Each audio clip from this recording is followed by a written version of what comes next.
One of the reasons someone writes is to get a message across. So we read to find out why the author wrote the specific content and what message they want to get across. But to be able to analyze that written content, there's certain things we need to know. Let's take a look at what we need to know. When analyzing written content, we need to understand the author, and we also need to take a look at some facts. When authors write, some facts are stated clearly, however, others may not be that clear. When facts are clearly stated, this is known as explicit. It means clear and detailed. There's no room for confusion. Implicit, on the other hand, means that something is being suggested and is not clear. In the article about slavery, at the first cracks of gunfire, the villagers of Namnal in southern Sudan dropped their hoes and scattered into the bush. The author doesn't say when the incident happened, if it was at night, during the day. He also doesn't say what the villagers were doing at the time of the attack. Yet, when we analyze this content, we can safely say that the implicit meaning was that they were working at the time because they dropped down their hoes, and hoes mean long-handed garden tools, and they ran into the bush, which means they actually were in the lands at the time.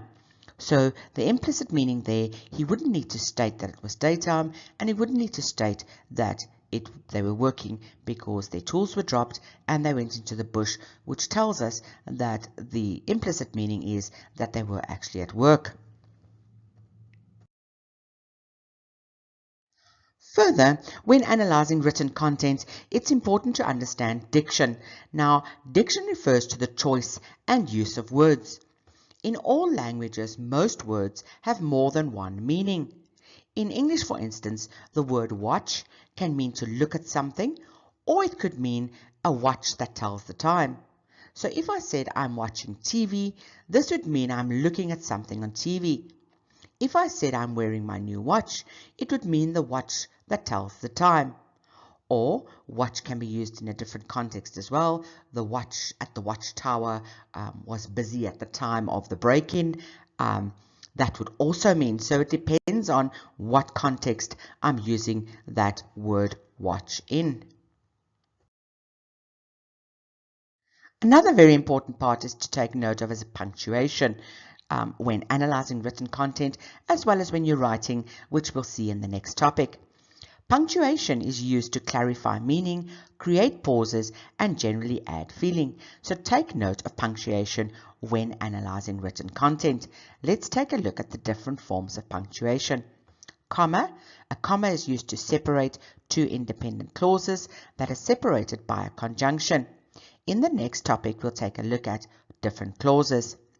Semicolon is a stronger punctuation mark than a comma, but not as strong as a full stop. So generally, you'd have a longer pause with a semicolon rather than with a comma. A colon replaces for instance or as follows. So it's used when we have a list or when we have something that we want to exaggerate or that we want to rather, I use the word expand on. Okay. He did not understand several parts of the speech, for instance, market trends, market prices, GDP, etc. Okay, so those types of examples. Full stop or period is used to indicate the end of a sentence. So full stop, stop, I take a longer pause, a longer breath before I start moving on. And then we have an exclamation mark, which is used to indicate the surprise or strong emotion. You look beautiful today. Okay, makes a strong emotion. Just by the exclamation mark at the end of a statement, I can see that it's an exclamation. All right, and then we have a question mark that appears at the end of a direct question. So when I'm asking somebody a question, I'll use a question mark. Other tactics that writers will use and authors will use, and generally used by journalists and the media, they'll either leave something out purposefully and or not mention anything at all. Now, if we take a look at the example there, once the Arabs seized the castle, they moved from hut to hut, gathering grain, blankets, salt, and human booty. Deep in the shadows of one hut, they discovered a book. Grabbing the terrified woman by her bead necklace, a military man growled, "Now you belong to me." In all, 282 Dinka, including a book's mother, sister, and niece, were herded up and forced to march north. Now, if we take a look at the revised version of where there's emissions and silence, we can see once the Arabs seized the cattle, they moved from the hut to hut, gathering grain, blankets, and salt. Deep in the shadows of one hut, they discovered a book. Grabbing the terrified woman by her bead necklace, a military man growled, "Now you belong to me." By omitting that very last sentence and just that statement, the human booty changes the entire meaning, because now there's no reference to slavery in that typical example. So take note of that when you're reading context to see what is missing and what wasn't actually said.